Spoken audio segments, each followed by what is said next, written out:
साम सदाशिव। कहते हैं जब गौरा माँ और शिव जी की पूजा एक साथ करनी हो तो कहा जाता है साम सदाशिव। दोनों की पूजा एक साथ ही हो जाती है। आदिकाल से कन्याएं जब भी मन चाहा पतिवर पाना चाहती हैं तो साम सदाशिव की ही पूजा करती हैं। तो आइए सुनते हैं गौरा माँ की ऐसी ही एक सुंदर कथा। जिस प्रकार एक कुम्हार आवे में से घड़े को निकालकर उसे चारों ओर से ठोक बजाकर देखता है कि घड़ा पूरी तरह पका है कि नहीं, उसी प्रकार परमात्मा भी किसी भी प्राणी को अपनाने से पहले उसकी परीक्षा लेते हैं। जीव मेरे द्वारा अपनाए जाने के लायक है भी कि नहीं। पार्वती जी ने निरंतर समाधि में लीन रहने वाले परम योगी वीतराग शिरोमणि भगवान शंकर को पति रूप में प्राप्त करने के लिए कठोर तपस्या की। कैसे कैसे कलेश सही, किस प्रकार उनके आराध्य उनके प्रेम की परीक्षा लेंगे, किस प्रकार उनकी अदम्य की निष्ठा की जीत होगी।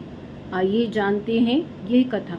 दक्ष के यज्ञ की योगाग्नि में भस्म होने के बाद सती पर्वतराज हिमालय और उनकी पत्नी महारानी मैना के यहाँ पार्वती के रूप में अवतरित हुई हैं। सयानी होने पर माता पिता के आदेश से अत्यंत आदर प्रेम और भक्ति से अपने मन को तरकर पार्वती जी ने भगवान शंकर को पति रूप में पाने के लिए तपस्या आरंभ कर दी है।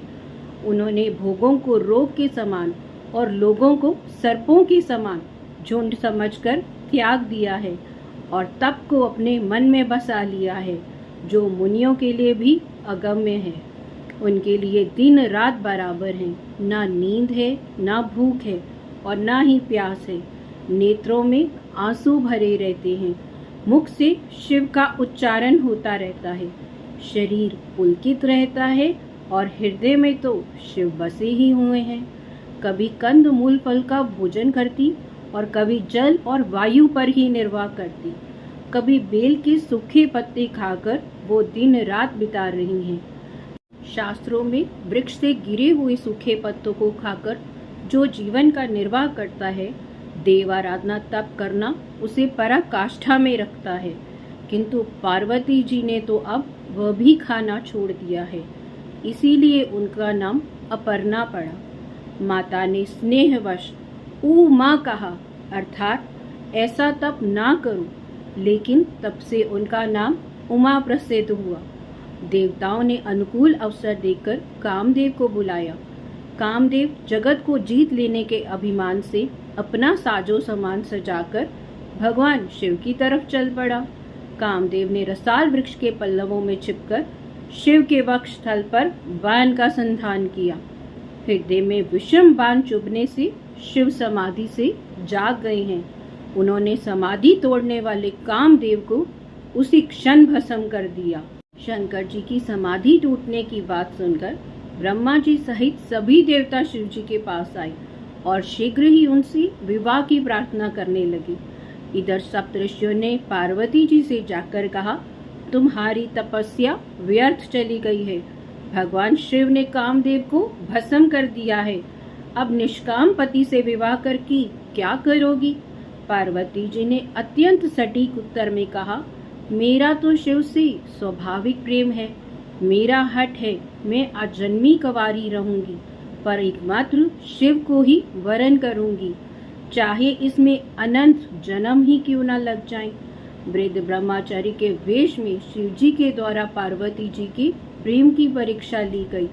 शिव जी वृद्ध ब्रह्मचारी का वेश बनाकर पार्वती जी के प्रेम, कठोर नियम, प्रतिज्ञा और दृढ़ संकल्प की परीक्षा लेने आए हैं।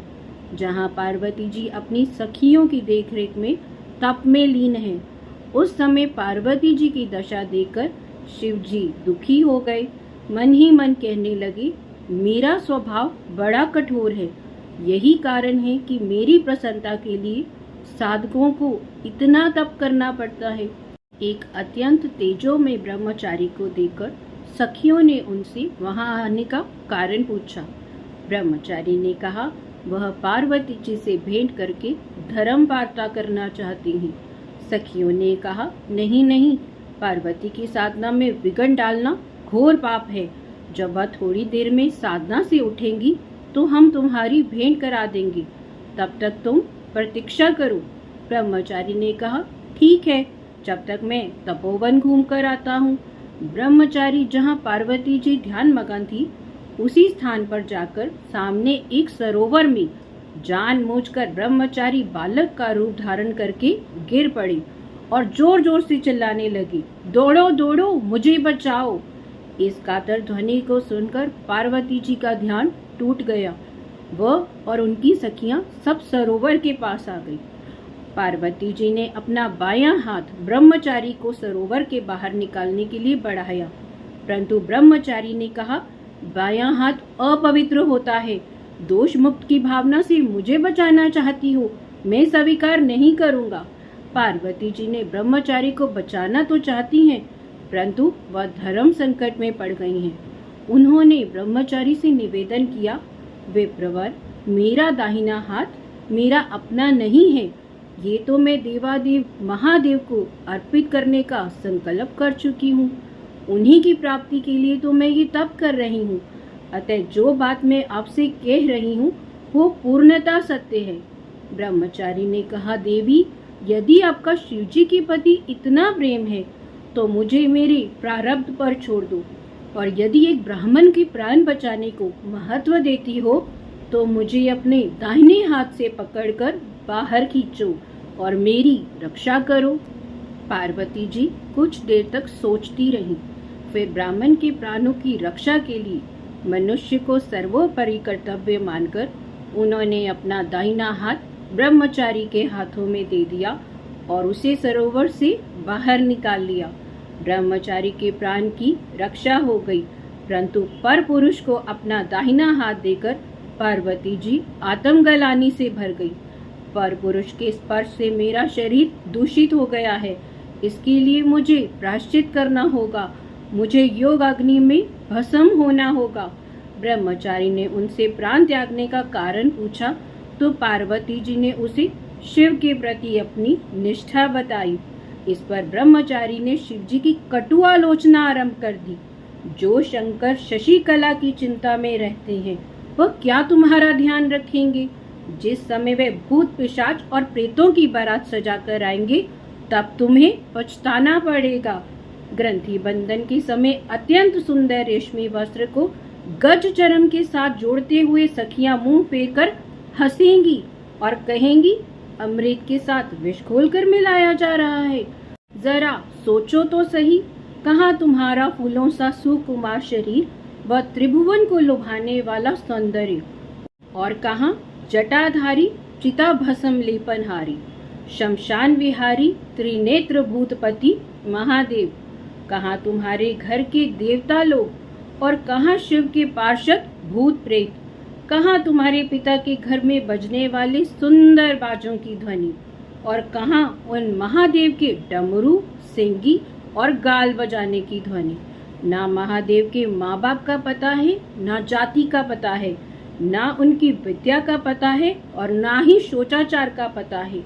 सदा अकेले रहने वाले विरागी रुंड मालाधारी शिव के साथ रहकर तुम क्या सुख पाओगी? पार्वती जी और अधिक शिव की निंदा नहीं सह सकी और तमकर बोली, मालूम होता है तुम शिव के विषय में कुछ भी नहीं जानते हो, इसी से मिथ्या प्रलाप कर रहे हो। शिव वस्तुतः निर्गुण है, करुणावश है और सगुण है। उन सगुण और निर्गुण उभयात्मक शिव की जाति कहाँ से होगी? जो सबसे आदि हैं, उनके माता पिता कौन होंगे? सृष्टि तो उनसे ही उत्पन्न हुई है, अतः उनकी शक्ति का पता लगाना बहुत ही मुश्किल है। वही अनादि, अनंत, नित्य, निर्विकार, अविनाशी, सर्वशक्तिमान सनातन देव हैं। तुम कहते हो शिव विद्याहीन है। अरे ये सारी विद्याएं आई कहाँ से हैं? तुम मुझे शिव को छोड़कर किसी अन्य देवता का वर्ण करने को कहते हो। अरे इन देवताओं को जिन्हें तुम बहुत बड़ा समझते हो, देवत्व प्राप्त कहाँ से हुआ है? यह उन भोलेनाथ की ही तो कृपा का फल है। इंद्रादि देवता तो उनके दरवाजे पर हर समय स्तुति प्रार्थना करते हैं। बिना उनके गणों की आज्ञा के कोई अंदर नहीं आ सकता, कोई इतना साहस कर ही नहीं सकता। तुम उन्हें अमंगल वेश कहते हो। जिस चिता भस्म की तुम निंदा कर रहे हो, नृत्य के अंत में जब वह उनके अंगों से झड़ती है, उस समय देवतागण उसे अपने मस्तक पर धारण करते हैं। तुम उनके दुर्गम तत्व को तो बिल्कुल भी नहीं जानते हो। बस अब मैं यहाँ से जाती हूँ। कहीं ऐसा न हो कि ये दुष्ट फिर से शिव की निंदा का आरंभ करे और मेरे कानों को अपवित्र करे। पार्वती जी के वचनों को सुनकर, उनका सत्य, दृढ़ और पवित्र प्रेम जानकर बटुक वेशधारी शिव ज्यादा देर तक पार्वती जी से छुपकर नहीं रह सके। पार्वती जी के रूप और अनुराग को देखकर शिव जी उनकी वश में हो गए। उनको आज तक किसी ने कृतज्ञ नहीं बनाया, परंतु हे पार्वती, तुमने तो अपने तप और प्रेम से मुझे मोल ले लिया है। तुम संसार समुद्र में स्त्रियों के बीच में रतन सदृश उत्पन्न हुए हो। अब तुम जो कहो मैं इसी क्षण वही करूँगा। तब पार्वती जी ने शिव जी के पैरों में गिरकर कहा, यह शरीर तो जन्मदाता और पालक माता पिता का है। आप उनसे मुझे मांग लें और मुझे सम्मान दें, मेरी संस्कृति की रक्षा करें। अनादिकाल से गिरिराज किशोरी पार्वती एवं भगवान शिव की हिंदू कन्याओं परम आराध्य मानकर पूजा करती हैं और जिसको अपना मन अभिलाषित वर चाहिए होता है, वह गौरी का पूजन करती हैं। साम सदाशिव, साम सदाशिव।